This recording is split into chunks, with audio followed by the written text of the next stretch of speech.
Você pode compartilhar aí esse momento da palavra, dessa live, para que mais pessoas possam ouvir a palavra.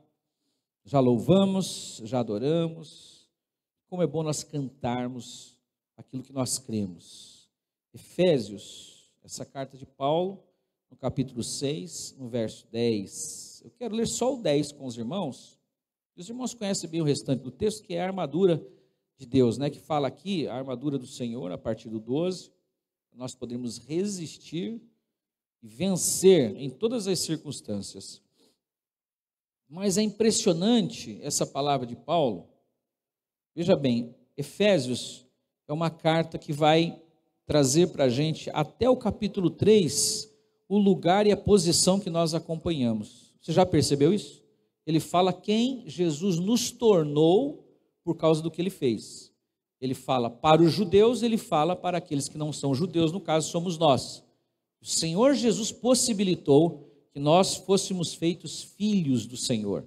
E isso pelo favor imerecido. Até o capítulo 3. No 4 ele vai então dizer que se nós entendermos, reconhecermos quem nós somos em Cristo Jesus, estamos assentados nos lugares celestiais, nos lugares acima de principados e potestades, a nossa posição é essa.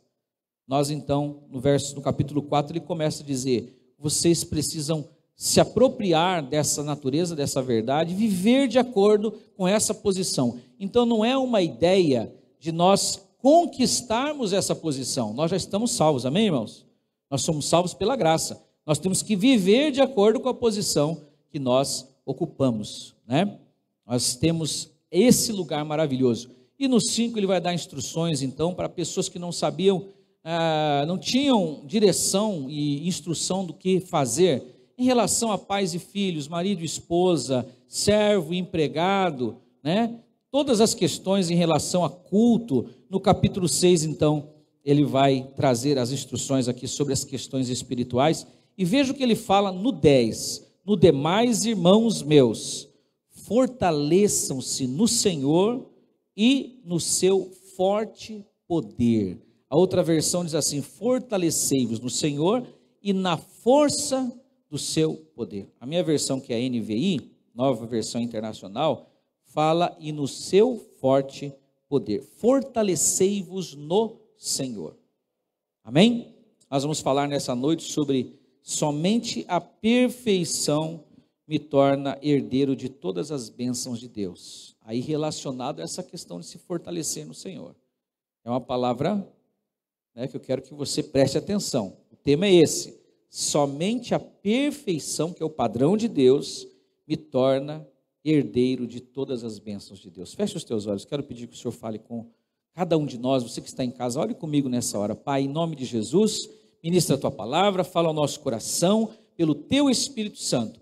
Eu sou um homem, eu sou teu servo, sou um vaso.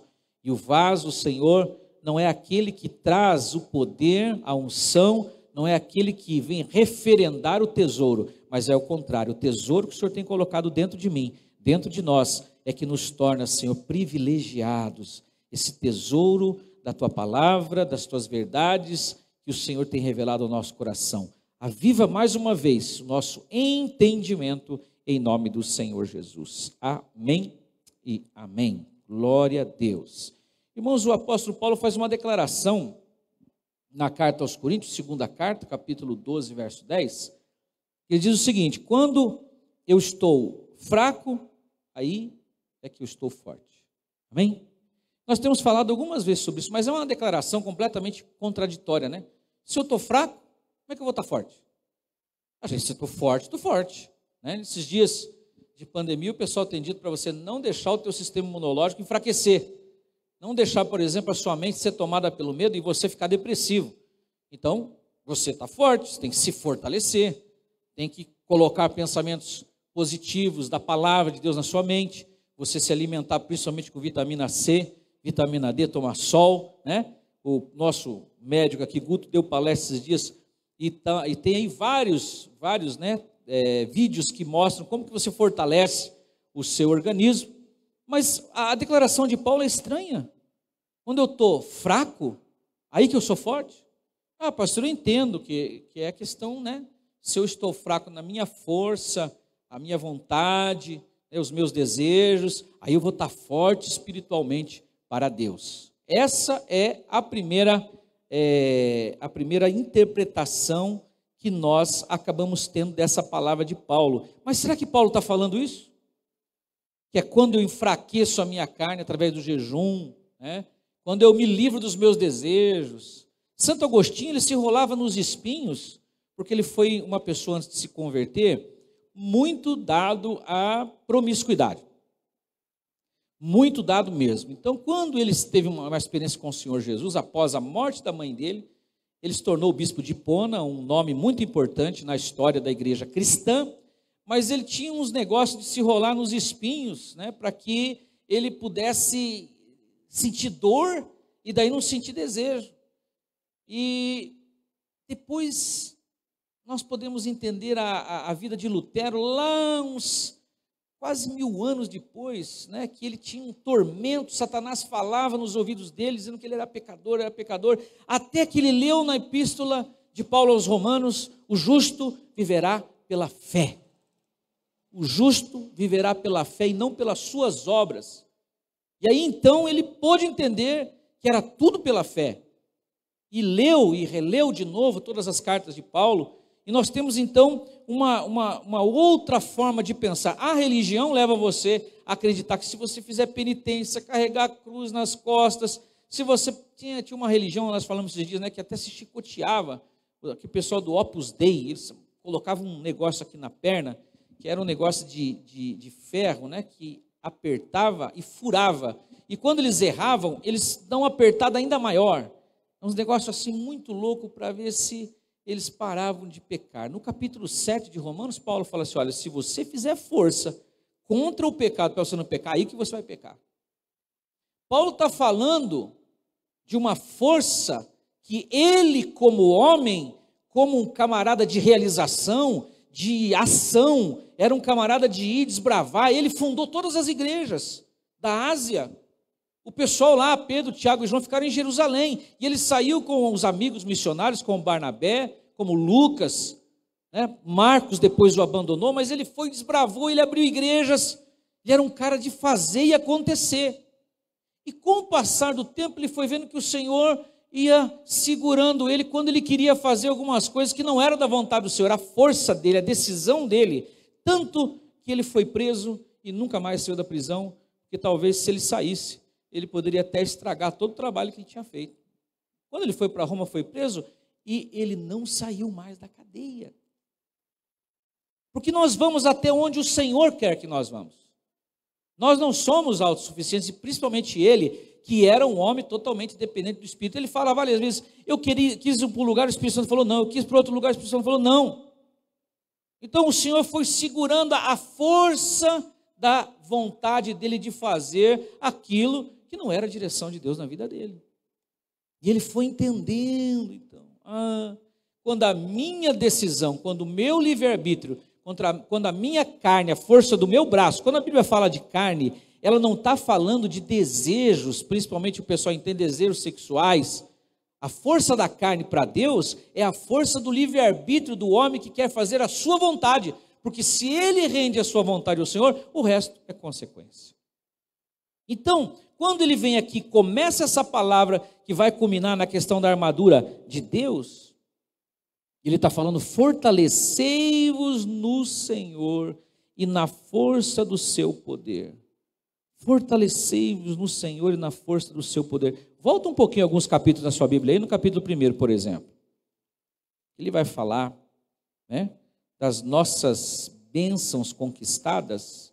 Eu tenho pregado e revisto alguns textos para que os irmãos vão gravando, vão pensando, vão entendendo a linha de raciocínio, a linha de entendimento que Paulo tentava fazer com que eles entendessem, com que eles mergulhassem, para que eles então saíssem daquela ideia de que eles podiam conquistar o poder de Deus na vida deles, e principalmente pelas boas ações deles. Tem que inverter isso. Tem que inverter. As boas ações, elas vão ser praticadas a partir de eu me render a esse Senhor. Mas é me render à ideia de que eu não sou Deus da minha vida. Eu sou dependente total do Senhor. Olha o verso de número 20. Que manifestou em Cristo ressuscitando dos mortos e pondo à sua direita nos céus, acima de todo principado e poder e potestade e domínio e de todo nome que se nomeia, não só nesse século, mas também nos vindouros, alcançando o nosso século 21, sujeitou todas as coisas aos seus pés, sobre todas as coisas o constituiu como cabeça da igreja. Cabeça é a parte que pensa, cabeça é a parte que dirige. Então, ele está levando a igreja a entender que existe uma coordenação, existe uma direção, que é o Senhor Jesus, do qual nós somos apenas membros. E Ele é o que dá a diretriz, Ele que nos leva ao entendimento de que nós só somos fortes nele. Vai para o capítulo 2 um pouquinho, e você vai encontrar Ele explicando, olha, vocês estavam mortos em delitos e ofensas, mas Ele vivificou vocês, certo? E aí, esse texto é o texto que nós temos que gravar, guardar na nossa cabeça. O verso 5 diz assim: estando nós ainda mortos em nossas ofensas, nos vivificou juntamente com Cristo, pela graça sois salvos. E aí ele vai caminhar nesse entendimento para mostrar para eles. Veja o verso 9: não vem das obras para que ninguém se glorie, porque somos feitura sua, criados em Cristo Jesus para as boas obras, as quais Deus preparou para que antes nós estivéssemos nela. Então as boas obras vêm depois de eu nascer de novo, e não eu conquistar um status em que eu possa, através das minhas ações, eu ser agradável ao Senhor. Então fortalecer-se no Senhor é fortalecer nessa ideia: eu sou totalmente dependente do meu Deus. Vamos dizer isso? Eu sou totalmente dependente do nosso Deus. Irmãos, os nossos ouvidos escutam esse verso da maneira seguinte: eu vou me fortalecer no Senhor no culto, na oração, no jejum, na leitura da Bíblia, eu vou me reabastecer no Senhor, eu vou carregar as minhas baterias. Se fosse isso, ele não diria então, quando eu estou fraco, aí é que eu estou forte. Se fosse reabastecer as nossas energias, o apóstolo Paulo não faria essa declaração, porque ele vai falar que a armadura de Deus que faz com que nós estejamos protegidos. Não sou eu que, na minha força, vou vencer as astutas ciladas do inimigo. Fortalecei-vos no Senhor, fortalecei-vos em Cristo, fortalecei-vos na ideia de quem Jesus é. Fortalecer-se no Senhor é aceitar a graça, pois ela traz descanso para as nossas vidas.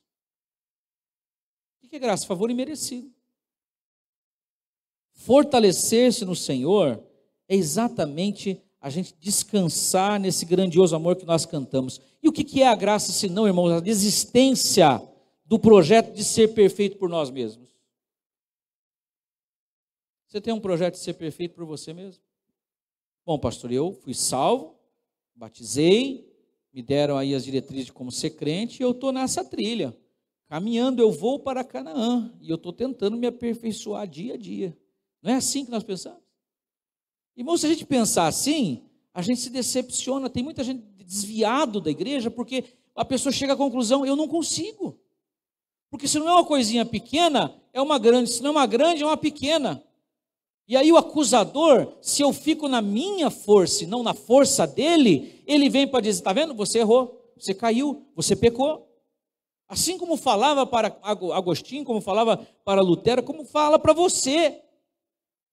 O nosso inimigo quer que nós dependamos de nós mesmos, é por isso que ele fala: gente, se fortaleçam na palavra do Senhor, que Ele já colocou vocês num lugar exaltado. Essa ideia, esse entendimento, essa verdade, que vocês já são perfeitos e santos na santidade dEle. Então desistam do projeto de ser santos por vocês mesmos, principalmente cumprindo a lei.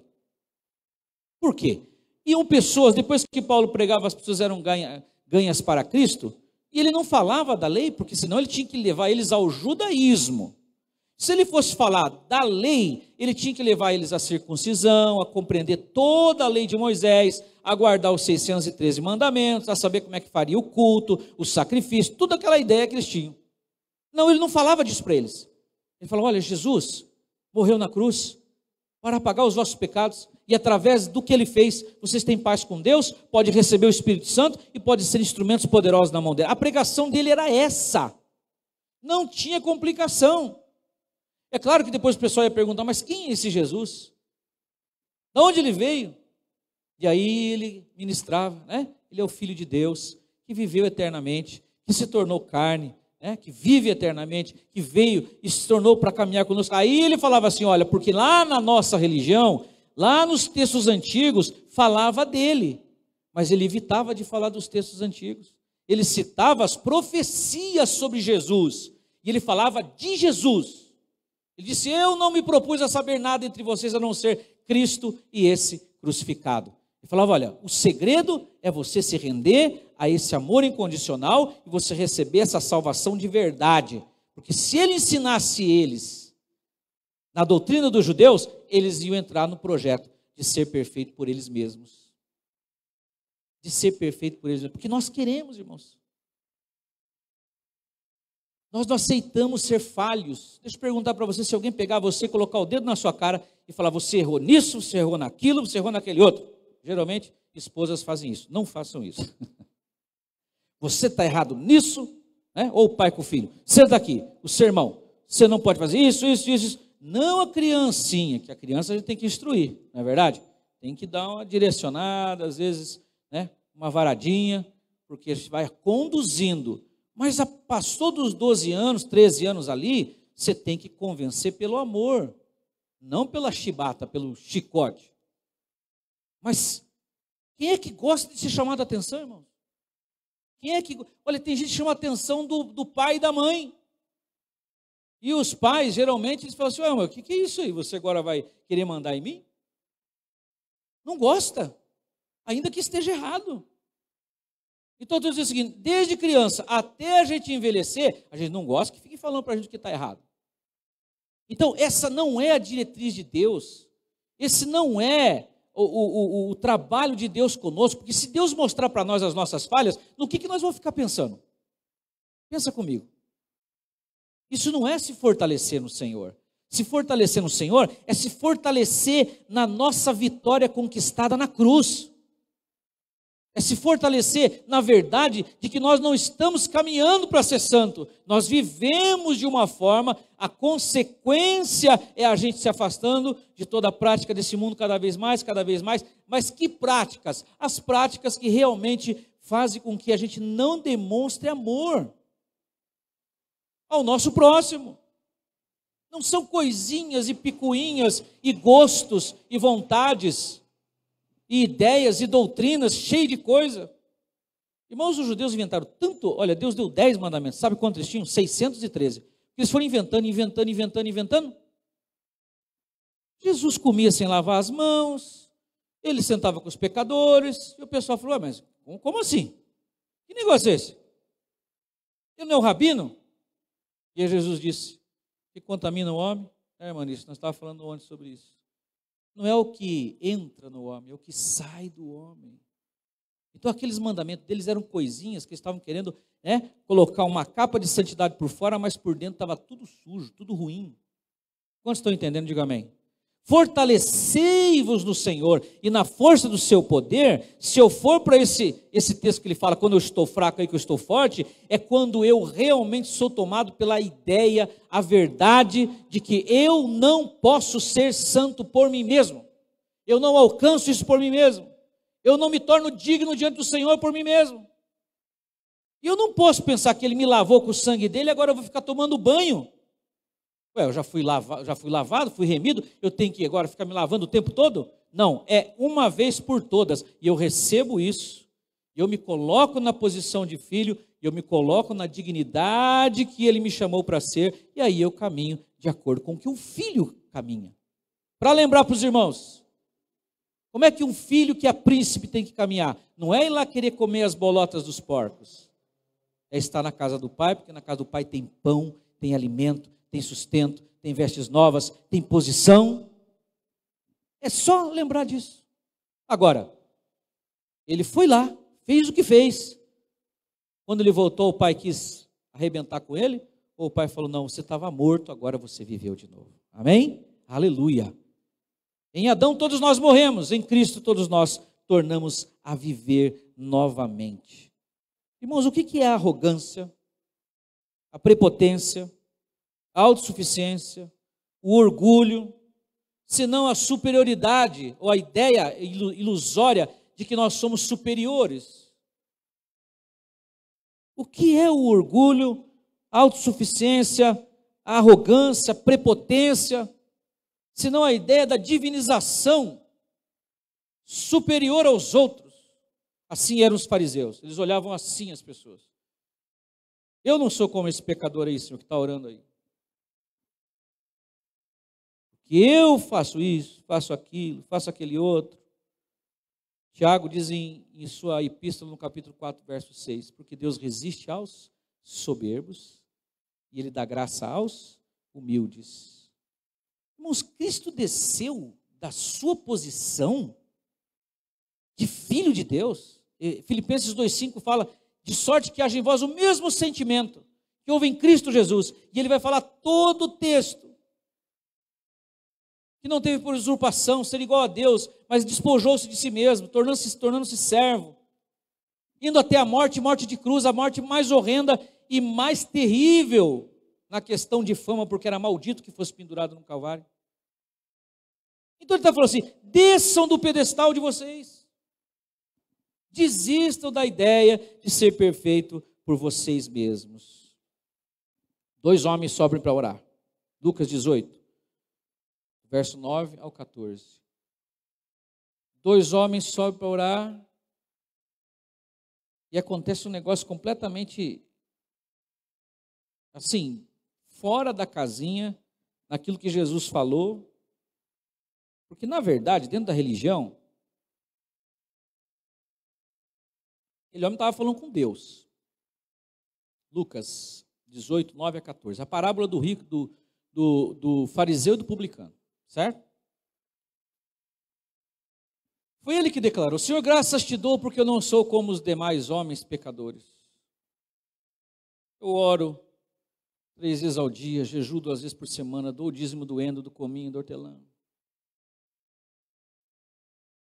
E ele estava falando, eu não sou como esse. Estavam os 2 lá no templo orando. E o publicano, que é aquele que roubava do seu próprio povo, que era marginalizado, deixado de lado. Eu não estou falando que o publicano está certo de fazer a coisa errada, que as pessoas entendem errado, distorce a graça, né? Ah, então pode vir de qualquer jeito? Não. É reconhecer diante de Deus, que diante dele, nem aquele que dizia que fazia tudo certo e nem aquele que errava, tinha alguma diferença, porque o padrão de Deus é muito alto. Agora tem uma diferença. Aquele que faz como Davi. Contra ti, Senhor, somente pequei. Reconhece. Mas reconhece de uma posição assim. Não porque ele está... Sabe o que se tornou o arrependimento do povo de Israel? Se tornou um pedido de desculpa. Desculpa, Deus. Eu não consegui dessa vez. Eu falhei. Mas na próxima, o Senhor vai ver como eu vou acertar. Desculpa, Deus, eu não consegui ser perfeito, mas eu tenho vontade de ser perfeito. Esse homem falou assim, Senhor, tem misericórdia de mim, pecador. Bateu no peito. E aí, se fosse um pastor fazendo uma sabatina com 2 membros, como é que se está a tua vida, meu irmão? Tem orado, tem jejuado, tem dado dízimo? Ah, eu estou certinho, pastor. E você, Joãozinho? Pastor, estou feio, hein?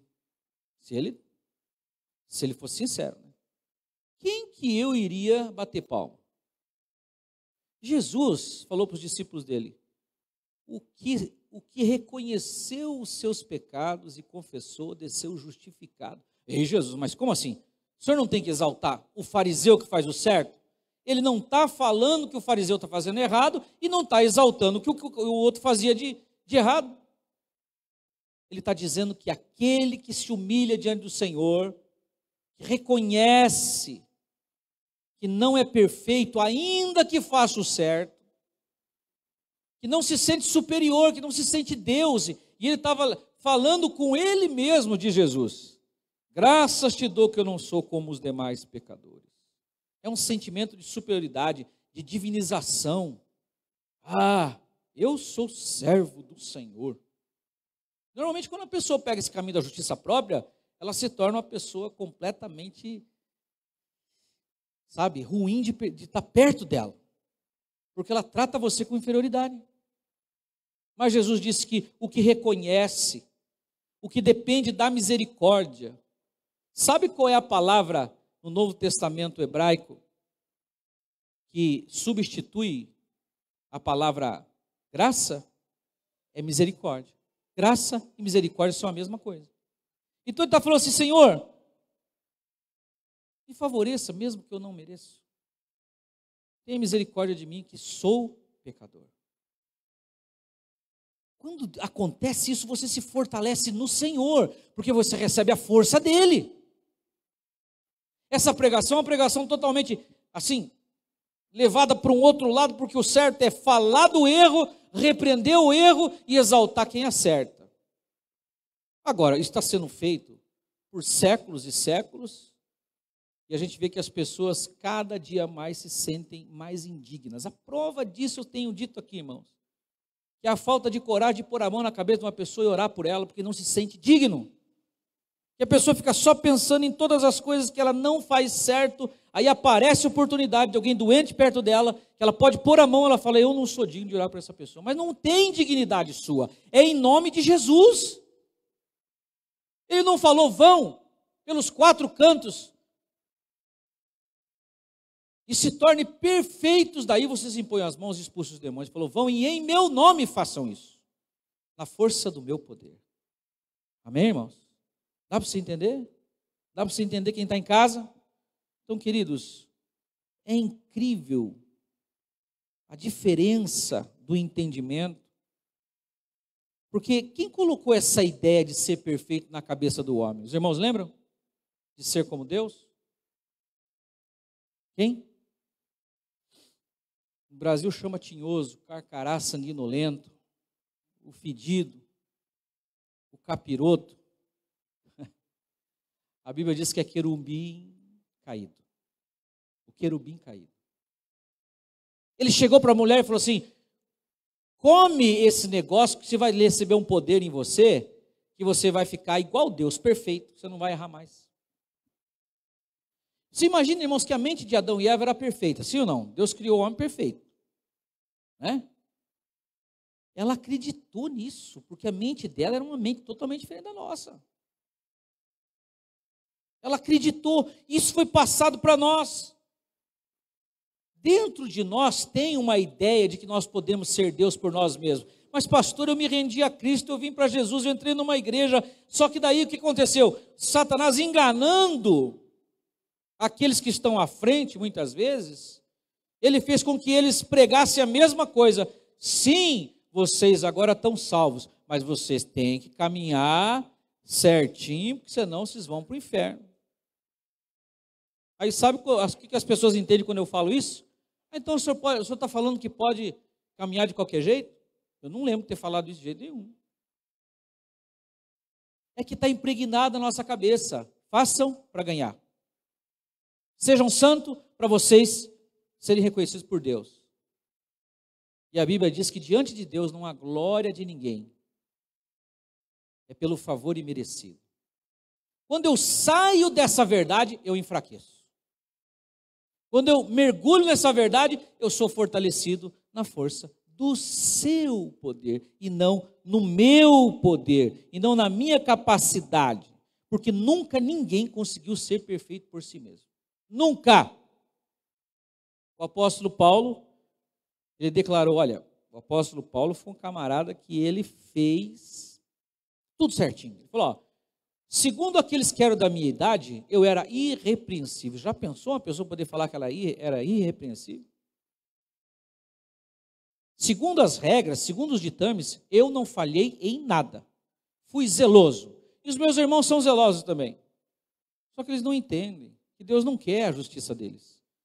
Deus quer a justiça que vem pela fé no Filho de Deus, porque o fim da lei é Cristo, a justiça de todo o que crê. Irmãos, quando Deus deu a lei,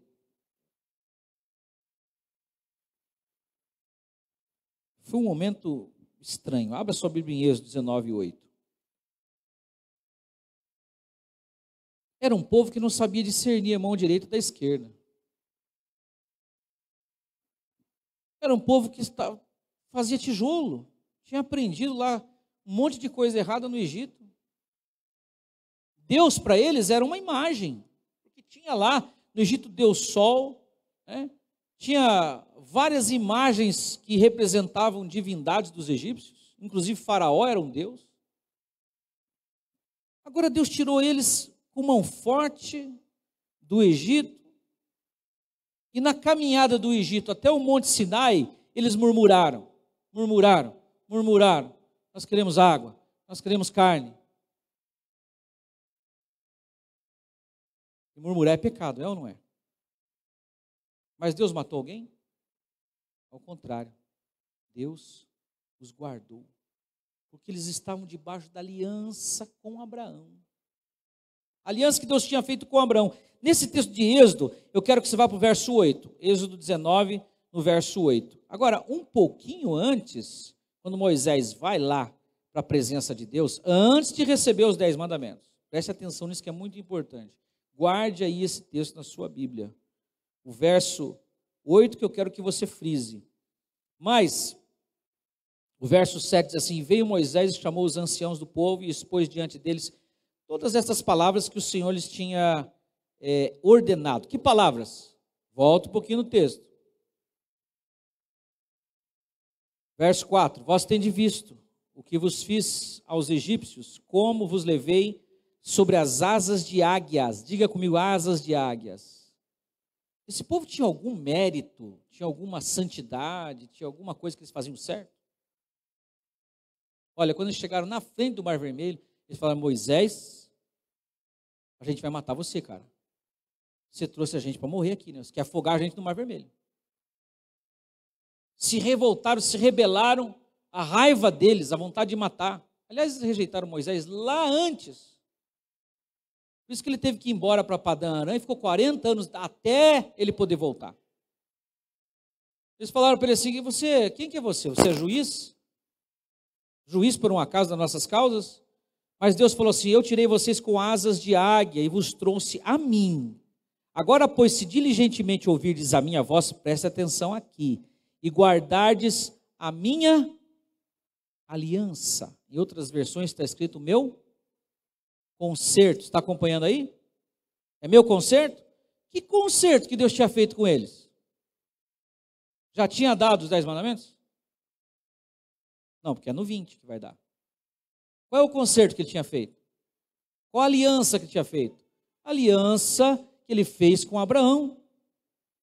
E Paulo fala em Romanos 4, que Abraão creu e isso foi imputado a ele como justiça.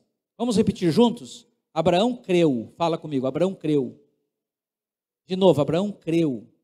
Isso foi colocado sobre ele como justiça.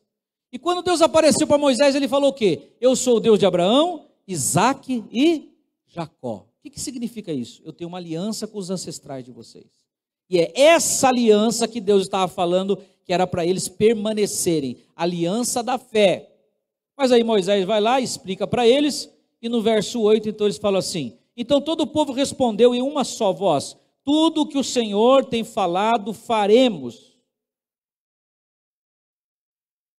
E Moisés levou ao Senhor as palavras do povo. Você continua lendo o texto? A partir daí Deus falou assim: olha, ninguém se chega mais perto do monte. Então se estabelece agora a lei para vocês. Se alguém chegar perto do monte, vocês vão ser fulminados, porque vocês estão na justiça própria de vocês. Falaram que vão fazer. Eles disseram ao Senhor uma frase que em hebraico, ela é mais ou menos assim. O que eles clamaram ao Senhor nesse momento. Kol asher debir Adonai naaser. E essa última palavrinha naaser quer dizer assim: pode mandar que a gente cumpre. Deus falou: então vocês querem ficar na força de vocês, não na minha força. Não nas asas de águias que eu conduzi vocês até agora. Então tá bom, eu vou dar a lei. E Deus deu a lei. E a lei era um parâmetro e um símbolo da árvore do conhecimento do bem e do mal. Agora vocês sabem, o meu padrão é esse. Então vocês querem cumprir, meu padrão é esse, cumpram. Mas se vocês não cumprirem, vocês podem fazer o sacrifício e eu vou receber o sangue do animal. Porque se vocês não fizerem o sacrifício, vocês morrem. Já apontando para o Cordeiro de Deus que tira o pecado do mundo. Aquele sangue cobria. O sangue de Jesus tirou os nossos pecados. Nós somos melhores do que eles. Nós estamos numa posição melhor do que eles. Se fortalecer na força do Senhor é se fortalecer nessa verdade. Eu não consigo cumprir o padrão de Deus, mas o Filho de Deus que estava lá à sua direita, ele desceu, se humilhou, tomou o meu lugar, trouxe para si todos os meus pecados, entregou para mim toda a sua justiça, e agora eu sou santo diante do Senhor, não pelo que eu faço, mas pelo que eu creio. Irmãos, é fácil de acreditar nisso? Ou é mais fácil acreditar você vir para uma religião e receber um manual de como você ser perfeito e eu passar para você e você tentar cumprir? Ué, eu vou voltar lá para Moisés agora? Não, por isso que a Bíblia diz que a lei e os profetas profetizaram até João. Porque agora chegou o Filho de Deus, que é a nossa justiça, que é a nossa força, que faz com que nós nos rendamos a Ele.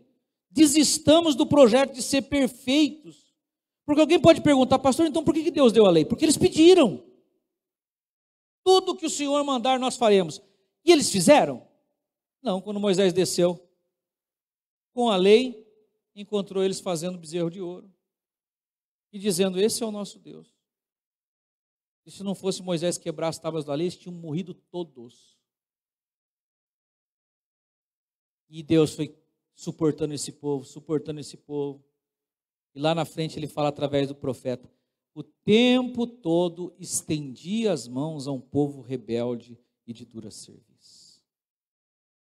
Por que Deus estendeu a sua mão? O profeta então ele orou dizendo assim, Senhor, não pelas obras de justiça que nós houvéssemos feito, mas pelas tuas muitas misericórdias, compadece-te de nós. Toda vez que eles falavam isso, Deus salvava, Deus livrava, Deus curava, Deus abençoava, porque eles se fortaleciam na força do poder de Deus e não na santidade deles. Pastor, o que eu tenho com isso? O meu tema nessa noite, eu não sei se você lembra que eu citei, você que está em casa, somente a perfeição me torna herdeiro de todas as bênçãos de Deus.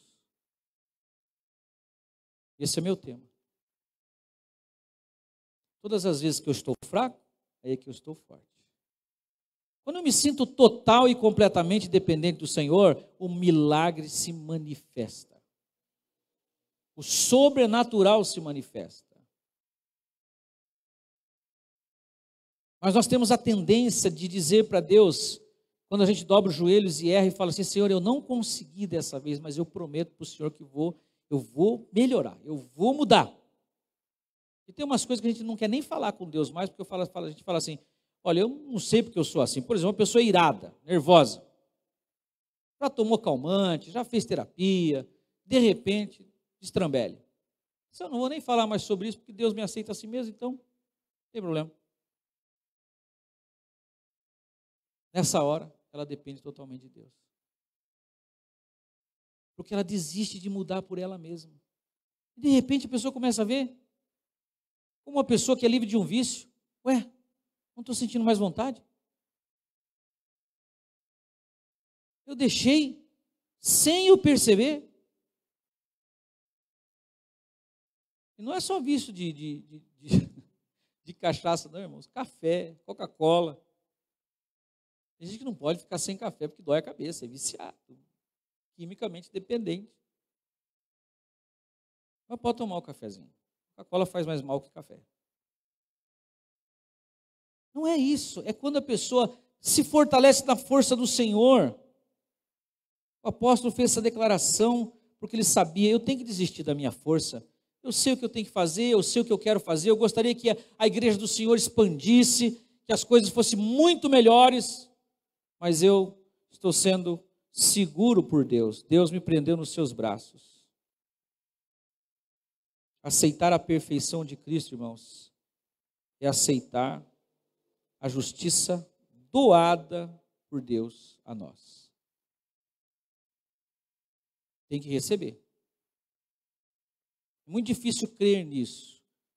Mas quanto mais nós pensarmos nisso, quanto mais nós entendermos que é através do favor imerecido, que é através do que Cristo fez, as bênçãos de Deus serão cada vez mais disponíveis para nós. Por quê? Porque está disponível. Veja quando Jesus falou, tudo que vocês pedirem ao Pai, a partir de agora em meu nome, crendo vocês receberão, para que a vossa alegria seja completa. Nesse texto, quem lembra desse texto? Levanta a mão. Você lembra? Levanta a mão, você lembra?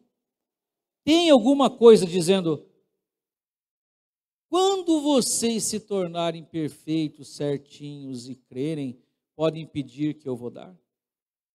Porque ele sabe que nós não ia receber nada. Mas a Bíblia diz que a bondade de Deus nos leva ao arrependimento. O amor de Deus nos leva ao quebrantamento. Pare para pensar se você merece o que você tem, quem você é. Se merece a salvação, o céu? Não. Quando a gente pensa que a gente não merece, mas Ele nos deu, então a gente fala, Deus, eu amo o Senhor porque o Senhor me amou primeiro. E é o que João declara. Nós o amamos porque Ele nos amou primeiro. Fortalecei-vos no Senhor e na força do seu poder, é exatamente se fortalecer nessa palavra. Quantos recebem, digo amém, Jesus. Em dias que o mundo está totalmente cheio de medo, que as pessoas estão com o coração apertado, gente dizendo que é castigo de Deus sobre a terra, e muitos crentes até fazendo revisão da sua vida. Agora?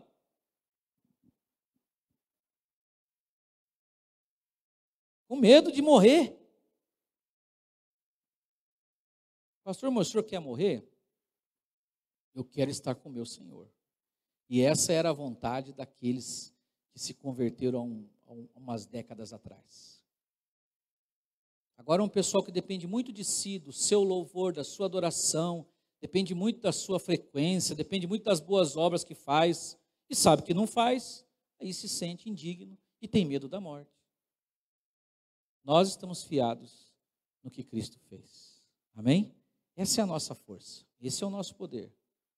Esse que faz você durante a semana vencer.